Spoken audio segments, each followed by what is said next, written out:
Alors salut à tous, je me trouve aujourd'hui à Angers en compagnie de Pierre. Donc dans cette vidéo avec Pierre, on va parler de comment il a réussi à investir à seulement 18 ans dans l'immobilier sur Angers. Donc vous allez tout découvrir, restez bien avec nous, à tout de suite.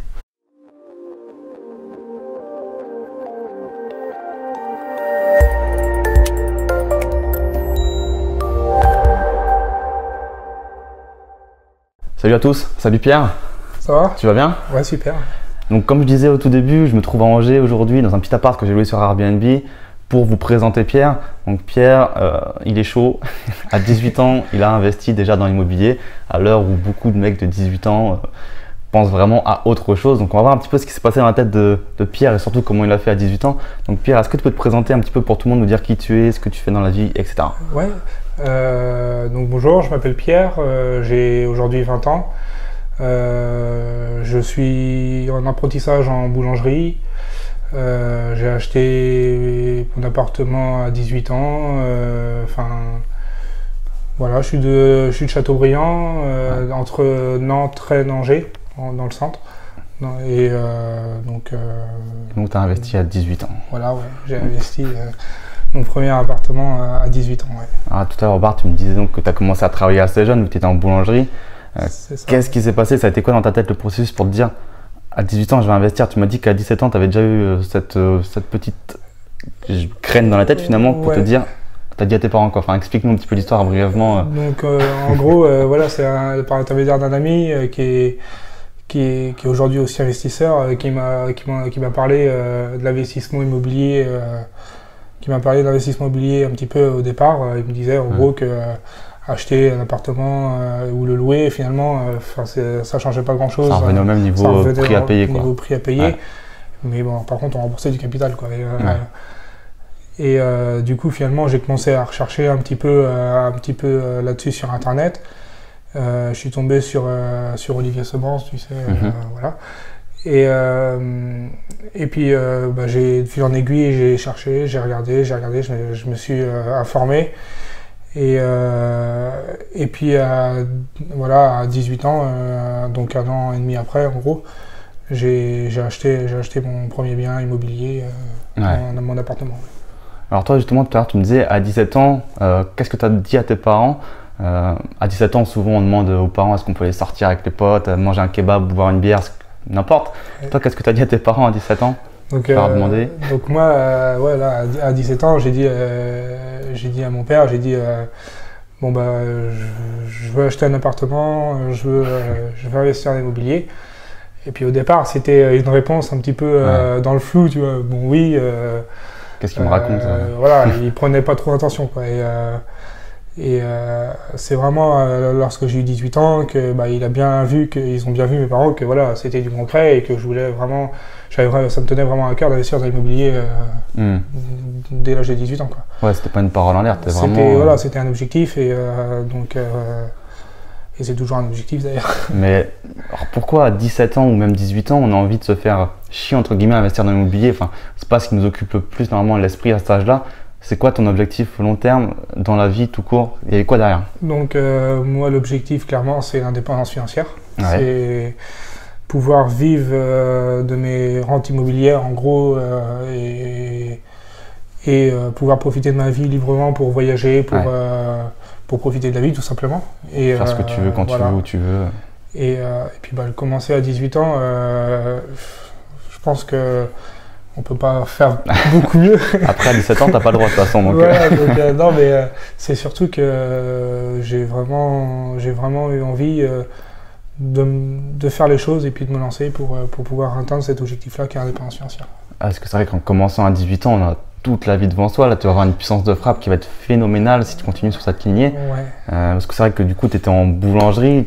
Ça doit être super épuisant, fatigant, et peut-être que la perspective de faire ça toute ta vie, ça t'a pas forcément non plus emballé peut-être. Ouais, non, de toute façon, depuis que j'ai commencé la boulangerie, j'ai toujours su que je ferais pas ça toute ma vie, si tu veux. Ça va être une étape. Voilà, que c'était en gros une étape, et puis que c'était pas une fin en soi d'être boulanger. Ou alors d'avoir une entreprise prospère, voilà, mais c'était pas une fin en soi d'être ouvrier et boulanger jusqu'à 60 ans. Quoi. Ouais, Alors du coup, à 18 ans, comment on fait pour convaincre la banque quand on est jeune, que voilà, souvent on est bête à cet âge-là. Comment on fait pour convaincre la banque de nous faire un prêt pour un projet sérieux dans l'immobilier? Comment t'es arrivé pour voir ta banquière? Alors déjà, faut montrer à son banquier déjà qu'on est sérieux, qu'on connaît les choses déjà. Ouais. Qu'on n'arrive pas là, les mains dans les poches, dans le vide, sans aucune connaissance, sans rien, quoi. Donc attitude professionnelle. Voilà, c'est être pro directement avec son banquier et puis de lui montrer, de lui montrer que voilà que t'en sais au moins autant qu'elle, quoi. Et comment t'as fait pour savoir au moins autant qu'elle? Faut apprendre, faut faire des formations, faut regarder des... Donc tu t'es formé en amont. Voilà, c'est ça. Faut regarder des vidéos, faut regarder des articles sur internet, sur du blogging. Ouais. Sur Club Millionnaire. Merci pour la petite pub. C'était pas prévu. Non, mais c'est voilà, faut apprendre, apprendre, et puis et ensuite voilà, la banquière ou le banquier, moi c'était une banquière, elle voit que tu as les connaissances, elle voit que tu sais ce que tu fais. Okay. Et donc forcément voilà, c'est beaucoup plus facile. Après, il faut aussi avoir un compte propre. À 18 ans, c'est vrai que c'est un petit peu compliqué. Moi, j'avais déjà un salaire, donc ça allait. Mais avoir un compte propre, un petit peu d'épargne, sans pour autant les utiliser dans l'emprunt. Voilà, je les ai pas. J'ai fait un emprunt à 110%, je les ai pas mis dedans. Donc à 110%, tranquille. Enfin, c'est passé ou t'as dû négocier? Non, bah ça passait parce que après, elle a dû passer par la caisse régionale, tu sais, parce que elle pouvait pas. En tant qu'apprenti, il fallait qu'elle passe absolument par la caisse régionale. Son pouvoir de délégation n'était pas suffisant pour t'accorder ce dossier. En fait, c'est pas au niveau du montant, mais c'est surtout au niveau du mec qui l'avait en face. Profil, voilà, du profil. Ouais. Tu avais un profil atypique pour eux finalement. Un petit peu, je pense. Donc, mais en quoi il était atypique pour eux finalement? Est-ce que tu avais un salaire, tu avais ton taf? Pourquoi il était atypique? C'est l'apprentissage, c'est le CDD, c'est le fait de ne pas avoir un contrat à long terme. C'est-à-dire que moi, quand j'ai demandé le projet, 2 ans après, en gros, 2 ans après, enfin, j'avais plus rien, quoi. Oui, voilà. Parce que ce qu'on n'a pas dit au tout début, c'est que c'était pas un CDI, c'était un CDD. C'est un CDD, ouais. Donc un statut précaire pour les banques normalement. Voilà, aujourd'hui, honnêtement, je suis à 1000 € par mois, net. Donc voilà, donc je suis en dessous du SMIC. Voilà, je suis pas... Donc tu es arrivé avec un CDD à 18 ans, mais parce que tu avais une attitude professionnelle, des comptes propres, sans découvert, sans conneries dessus, avec un peu d'épargne parce que tu étais sérieux, et avec un projet viable aussi. Un projet viable, bien sûr, ça, le projet, il ne faut pas non plus, faut pas se créer un endettement, faut proposer directement un autofinancement, que ce soit clair, que ce soit faisable à la banquière, et puis pour que ce soit viable en fait, pour la rassurer. Et justement, ton projet, il a quoi comme, il y a du cash flow positif ou pas? C'est quoi, quel type de produit? C'est quoi? Dis-nous un peu plus. Alors c'est un studio en T1 bis. C'est un appartement en T1 bis sur Angers, donc dans une résidence des années 90. Et destiné aux étudiants. Donc voilà, c'est destiné principalement aux étudiants. Donc j'ai acheté 62 000 € tout compris, avec l'acte notarié et tout ça. Donc 57 000 € net vendeur. Et donc avec une possibilité de location, comme je te disais, à 430, 440 tout à l'heure. Et vis-à-de ta mensualité, qu'est-ce que ça nous donne tout ça? Je suis à 293 de mensualité, donc après en déduisant la taxe foncière, charge de copro, la CSG, les impôts, tout ça. Tous les trucs, j'arrive sur de l'autofinancement, voire même si je loue à 450.